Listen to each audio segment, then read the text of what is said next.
ada juga yang hadir di acara Gresik kemarin, di mana kalau tidak salah marganya Al Atos. Beliau sangat mendukung dan juga tidak ingin, tidak penting lah kita mengglorifikasi nasab Nabi, kita kembali ke jalur ilmiah. Beliau mendukung perjuangan ini karena tujuannya adalah dunia dan akhirat itu, tidak hanya untuk mencari kemuliaan dunia, tapi nanti di akhirat malah celaka. Dan beliau juga narasinya kemarin banyak saksi mengatakan bahwa seandainya Robiqah Alawiyah mau membuang saya dari anggotanya, saya tidak ada masalah. Saya ingin bersama saudara-saudara sebangsa dan setanah air membangun kesetaraan di dalam konteks Bhinneka Tunggal Ika. Ini saya mau sedikit bertanya, Bib. Bagaimana tanggapan jenengan soal tesis Yai Mat, PWI, sama haul malam ini? Oke, kurang lebih seperti itu. Monggo.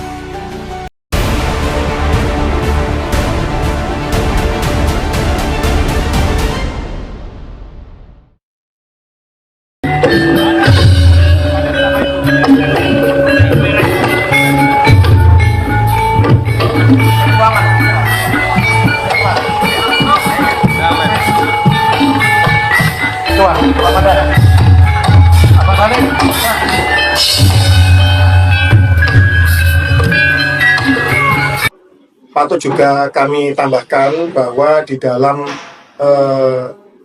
perjuangan ini itu juga telah banyak dari klan Pak Alwi sendiri yang mendukung terkait pelurusan nasab Nabi. Selain dari mereka yang juga telah tes DNA, kami biayai bersama-sama dengan keluarga besar Wali Songo. Juga ada juga yang hadir di acara Gresik kemarin, di mana kalau tidak salah marganya Al Atos. Beliau sangat mendukung dan juga tidak ingin, tidak penting lah kita mengglorifikasi nasab Nabi, kita kembali ke jalur ilmiah. Beliau mendukung perjuangan ini karena tujuannya adalah dunia dan akhirat itu, tidak hanya untuk mencari kemuliaan dunia, tapi nanti di akhirat malah celaka. Dan beliau juga narasinya kemarin banyak saksi mengatakan bahwa seandainya Robiqah Alawiyah mau membuang saya dari anggotanya, saya tidak ada masalah. Saya ingin bersama saudara-saudara sebangsa dan setanah air membangun kesetaraan di dalam konteks Bhinneka Tunggal Ika. Insya Allah nanti videonya dari statement beliau itu nanti akan beredar, dan ini akan menjadi pahlawan di dalam konteks kebangsaan kita. Dan nanti akan banyak klaim Pak Alwi lain yang tidak menjual agama, yang tidak ingin menjual nasab Nabi. Mereka ingin berada di jalur yang ilmiah dan dalam konteks kebangsaan dan kebinekaan kita. Terima kasih. Itu yang bisa saya tambahkan.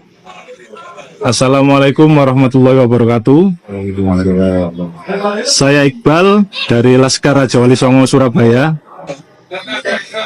Ingin izin sebentar mewawancarai Habib Sinten. Nama saya perkenalkan, saya Ahmad Saiku bin Bahamulana bin Muhammad bin Husin bin Muhammad bin Syekh bin Ahmad bin Syekh bin Abdullah bin Muhammad. Kalian tamu saking Pasuruan ini, monggo perkenalkan diri Gus. Nama saya Jami Ahmad Jauhari sebagai Ketua PWI Jawa Timur. Siap. Kalian? Oke, monggo. Ini saya mau sedikit bertanya, Bib. Bagaimana tanggapan jenengan soal tesis Yai Mat, PWI, sama haul malam ini? Oke, kurang lebih seperti itu. Monggo. Sebenarnya dipersilakan. beliau sebagai orang alim dan ulama ini otomatis mengeluarkan satu tesis begini kan tidak sembarangan. Dengan beliau melalui berbagai istikharah apa segala macam, tanya-tanya sana segala macam gini-gini sambil buka-buka kitabnya gitu. Kalau dibanding saya mungkin jauh lebih alim beliau dibanding saya, betul. Nah, saya rasa tidak ada salahnya juga. Bukan berarti saya ngomong begini untuk mengadu domba antara SMA apa tidak. Gitu loh. Ini tidak ada hukum dalam arti kata, menurut saya itu gini, tidak ada yang saling menyalahkan dan tidak ada yang saling membenarkan. Gitu loh. Sini intinya itu, ayolah kita kembali. Akhul muslim mengumpulkan gitu. Bahwasanya kata Rasul itu memang simpel. Saudara muslim sama muslim yang lain itu bersaudara. Jangan sampai persaudaraan perkara harus kayak gini ini tetap pecah. Dan yang jadi ketawa tuh golongan sebelah. Oh, orang Islam ini kok gini. Orang Islam ini kok gini gitu. Gampang dipecah belah. Nah ini yang fatal. Jangan sampai. Gitu. Itu menurut saya. Lakukan hal kayak gini Masya Allah saya terus ini pengalaman saya pertama kali mas datang ke hallnya Kiai Rory ini membudui pertama kali saya datang ini. Dan ini saya berterima kasih kepada beliau. Saya diundang saya pribadi. Saksinya beliau Gus Jami. Beliau dengan repot-repot ngasih undangan saya bergangguan dulu. Saya dikasih 2 undangan. Bukan 1, langsung dikasih 2 undangan. 1 saya kasih namanya Hami Hussein bin Syabab. Mas Abbas ya. Mas Abbas seorang Said Syarif gitu. Yang sebenarnya ya ini dihartok gitu. Antara Said itu kan mas dulu kan aja dulu kan di mata Allah kan inna akramakum indallahi atqakum mengikut kok. Dan hall ini masya Allah luar biasa. Pengalaman saya pertama kali yang mengikuti hallnya Gus. Oh ini mudah-mudahan doain saya juga ya toh. Saya bertambah ilmu saya menjadi seperti beliau Gus Jami, seperti beliau yang di sana juga Kiai Abdul Hamid yang dimana beliau juga masya Allah luar biasa yang nasabnya tersambung sama saya berkudir jalani. Siap. Saya pribadi saya banggakan saya. Kalau saya dibilang saya palsu, saya angkat tangan alhamdulillah. Alhamdulillah. Saya dibilang saya punya atas palsu, alhamdulillah. Yang penting pokoknya Rasulullah sampai Allah udah benci aku mulai. Amin. Aku sampai buyut-buyutku udah benci aku. Dan kemana-mana, alhamdulillah pesannya abah sama kakek saya, jangan lupakan kepala. Siap. Nah ini bisa buktikan. Tak bawa mas pendina, dong. Tak ini. Tak baca, mending tak bawa. Kok sini ngomong mas? Jadi itu sekian dari saya mohon maaf sekali. Siap. Mohon maaf sekali atas perkataan saya, kalau ada yang salah ikut aku dewi. Kalau benar itu semua dari Allah sama Rasulullah. Amin. Sama Sayyidina Muhammad yang ngomong. Awak dewi ke apa malah khotam jalan pemimpin untuk semuanya. Mohon perkataan saya jangan pernah di-prank. Siap. Ditanggapi dengan akal yang sehat, nggak usah pakai emosi. Pakailah kesadaran yang tinggi dengan hati nurani yang bersih. Bahwasanya kita pesan Rasulullah, akhul mukhlimah muslim. Kita sama-sama saudara muslim. Siap. Dari saya. Wassalamualaikum warahmatullahi wabarakatuh. Waalaikumsalam warahmatullahi wabarakatuh. Merdeka! Merdeka! Merdeka! Merdeka! Satu lagi yang lebih semangat. Merdeka! Merdeka! Bagaimana Kiai Haji Imaduddin pernah mengungkap satu tesis, yang tesis itu cukup mengguncangkan tidak hanya di Indonesia tapi juga di dunia. Tesis itu adalah tesis tentang pembatalan nasab Baklawi yang itu sebelumnya dianggap sebagai nasab yang nyambung kepada Rasulullah Shallallahu Alaihi Wasallam. Mengapa kita harus bersyukur dengan apa yang ditemukan oleh Kiai Haji Imaduddin ini? Yaitu karena tesis itu menyadarkan kepada kita semuanya, ternyata tanpa adanya tesis itu diungkap di dalam tulisan Kiai Haji Imaduddin, mungkin kita tidak sadar bahwa kita selama ini ternyata dibodohi dan juga dibohongi atas nasab yang disambungkan kepada Rasulullah Shallallahu Alaihi Wasallam. Ini semuanya merupakan sesuatu yang harus kita syukuri. Tentu saja apa yang diungkap oleh Kiai Haji Imaduddin ini tidak begitu saja berjalan mulus. Ada banyak tantangan yang muncul di hari-hari ini, terutama Anda ketika melihat media sosial yang berkembang. Banyak hujatan dan juga banyak juga yang mendukung terhadap tesis tersebut.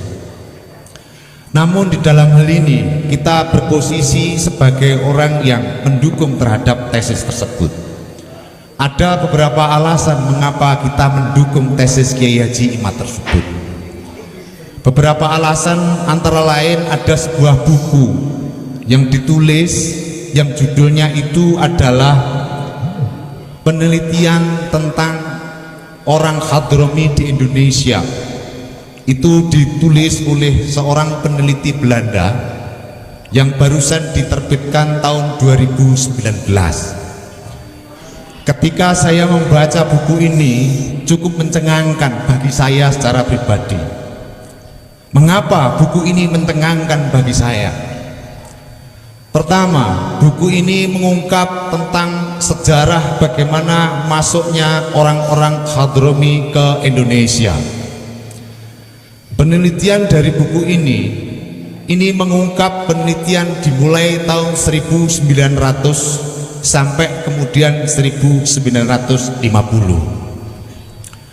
Migrasi orang-orang Hadromi ke Indonesia yang ditulis oleh buku ini beberapa gelombang.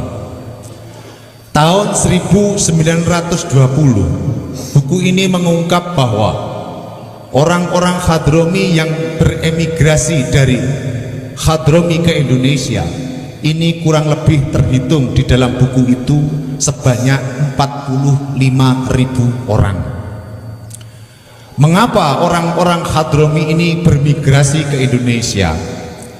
Alasan utama yang ditulis di dalam buku itu adalah bahwa di Hadromi ini terjadi beberapa paceklik. Paceklik itu adalah kemiskinan yang sangat akut. Ada banyak pencurian, ada banyak perampokan, ada banyak bandit yang beredar di sana, sehingga orang-orang Hadromi ini banyak dilanda kelaparan. Karena kelaparan lalu kemudian orang-orang Hadromi ini beremigrasi ke Indonesia. Di tahun 1920 ada 45.000 orang. Jumlah ini terus meningkat. Di tahun 1940 dicatat di dalam buku itu jumlahnya sangat signifikan peningkatannya, yaitu sekitar 80.000 orang. Lalu kemudian apa yang dilakukan oleh orang-orang Hadromi itu ketika mereka migrasi dari Hadromi ke Indonesia ini? Yang dilakukan antara lain adalah banyak di antara orang-orang Hadromi dicatat dalam buku itu di sini melakukan perdagangan. Ada juga di antara mereka yang melakukan praktek rentenir. Ada juga di antara mereka yang bekerja dengan pemerintahan Hindia Belanda. Ada juga mereka yang bekerja di toko-toko lalu kemudian dia kumpulkan uangnya. Dari hasil pendapatan orang-orang Hadromi yang hidup di Indonesia ini, uang itu lalu kemudian dikirimkan ke kerabat-kerabat mereka yang ada di Hadromi. Tercatat di dalam buku itu, ditulis di dalam dua bank, yaitu bank dari Belanda dan bank dari Inggris. Dua bank ini mencatat ada 70 juta gulden dikirimkan setiap bulan oleh orang-orang Hadromi ini ke buminya, yaitu bumi Hadramaut. Ingat, di dalam hal ini 70 juta gulden. 70 juta gulden ini mata uang Hindia Belanda. Ini saya perkirakan bahwa kayaknya di Hadromi mereka dilanda kemiskinan, bekerja di sini, lalu kemudian mengirimkan uang ke kerabat mereka yang ada di Hadromi. Ini mirip seperti orang-orang TKW di Indonesia yang bekerja di luar negeri. Jadi orang-orang Hadromi kesini itu sebetulnya niatnya mencari nafkah, di mana di Hadromi mereka tidak menemukan untuk menghidupi keluarganya. Ini lalu kemudian meningkat terus sampai kemudian Indonesia merdeka. Ketika Indonesia merdeka tahun 1945, jumlah orang Hadromi ini meningkat terus. Di dalam buku itu dijelaskan bahwa tidak tercatat data statistik yang pasti, tapi jumlahnya sangat signifikan, yaitu sekitar 80 juta lebih, bahkan 100.000 lebih, 100.000 lebih. Lalu kemudian setelah Indonesia ini merdeka, orang-orang Hadrami ini lalu kemudian mereka mempunyai keinginan yang berbeda. Ada di antara orang-orang Hadrami yang hijrah ke Indonesia ini lalu kemudian membawa gelar-gelar dari bumi Hadrami ke Indonesia. Gelar itu adalah Sayyid, dan mereka mengaku keturunan Rasulullah Shallallahu Alaihi Wasallam. Orang-orang yang mengaku keturunan Rasulullah ini lalu membentuk sebuah organisasi. Organisasi itu namanya Ba'lawi atau Rabithah Alawiyah. Di kemudian hari ternyata orang-orang yang hijrah dari Hadramaut ke Indonesia ini relasinya di antara orang-orang Hadrami ini ternyata tidak harmonis. Ada orang-orang Hadrami yang tidak setuju dengan gelar Sayyid yang dibawa oleh Rabithah Alawiyah. Ini lalu kemudian membentuk satu organisasi yang disebut dengan Jamiatul Khair. Lalu kemudian di kemudian hari orang-orang Hadrami ini terus meningkatkan dakwahnya untuk kemudian mengklaim bahwa dirinya adalah utusan, bahwa dirinya adalah nasabnya nyambung kepada Rasulullah Shallallahu Alaihi Wasallam. Mereka mengeluarkan narasi-narasi yang luar biasa mitologis. Ada ungkapan bahwa di hari-hari ini darah kami ada darah Rasulullah. Ada ungkapan juga dengan darah kami neraka itu bisa padam. Ada juga yang mengatakan bahwa karomah-karomah kami dengan karomah-karomah yang merupakan keturunan dari darah Rasulullah, kelak kemudian neraka itu bisa kami padamkan. Ini narasi-narasi yang luar biasa menipu orang Indonesia. Yang ini lalu kemudian yang menjadi korban adalah anak-anak dan orang-orang Indonesia. Dalam konteks deklarasi di malam hari ini, apa yang kemudian bisa saya wakili dari suara Sohibul Bait dalam hal ini yaitu Mbah Yai Masrukin, kurang lebih bangga ketika deklarasi ini dilaksanakan. Setidaknya apa? Pertama, yaitu orang-orang yang mengaku dan menipu utusan Rasulullah ini bisa dicegah.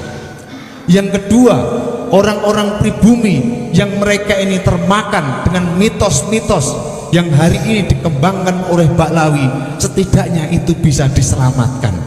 Karena banyak orang-orang pribumi ini kemudian dibohongi oleh narasi mitologis tentang keturunan Rasulullah Shallallahu Alaihi Wasallam. Maka dengan deklarasi di malam hari ini, merasa bangga dan bersyukur kelak kemudian hari semoga PWI dan LSI ini bisa berjalan lalu kemudian menyelamatkan anak-anak bangsa dari kebohongan-kebohongan yang dilaksanakan oleh Ba'lawi. Itu saja yang perlu saya ungkapkan kepada Anda semua.